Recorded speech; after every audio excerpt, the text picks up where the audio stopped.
Bonjour, je suis Jean-Sébastien Ouellette, comédien et metteur en scène. J'ai hésité beaucoup avant de choisir la réplique que je voulais vous transmettre dans le cadre du projet Nous sommes sans public, mais nous ne sommes pas sans réplique.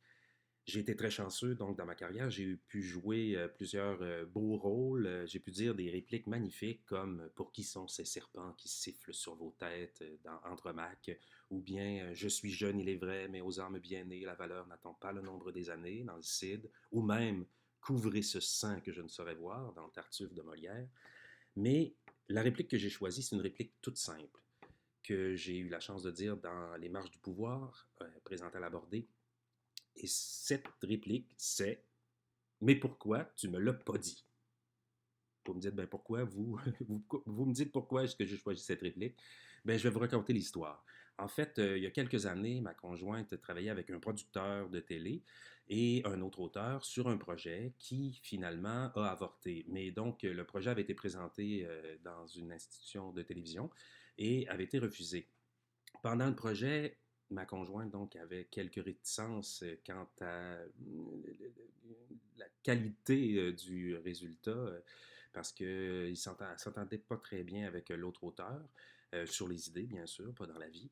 Puis quand le projet a avorté, donc il y a eu une rencontre Skype entre le producteur et ma conjointe. Moi, j'étais comme dans la pièce à côté, je ne savais pas trop ce qui se disait vraiment. Mais donc, ma conjointe a dit Ouais, je n'étais pas sûr. Quand on a déposé le projet, là, il me semble qu'il y avait des choses qui ne fonctionnaient pas.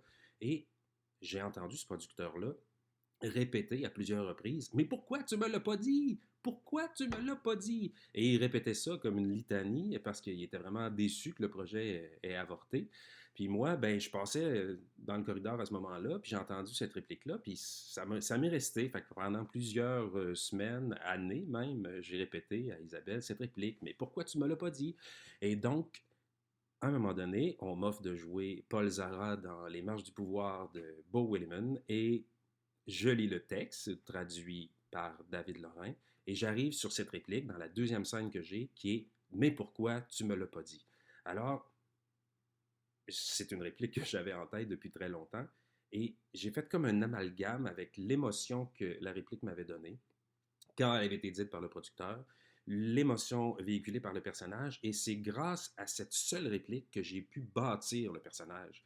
Vraiment, je me suis inspiré bien sûr un peu du producteur, un peu de moi, un peu de mon père, un peu de plein de gens que j'avais connus, et j'ai réussi à créer un personnage. Puis je suis encore plus touché par cette réplique parce que grâce à ce personnage, ben, j'ai gagné le prix Jeanne Anger cette année-là pour Paul Zara dans Les Marches du pouvoir. Donc, ma réplique, c'est Mais pourquoi tu me l'as pas dit? Merci beaucoup. À bientôt.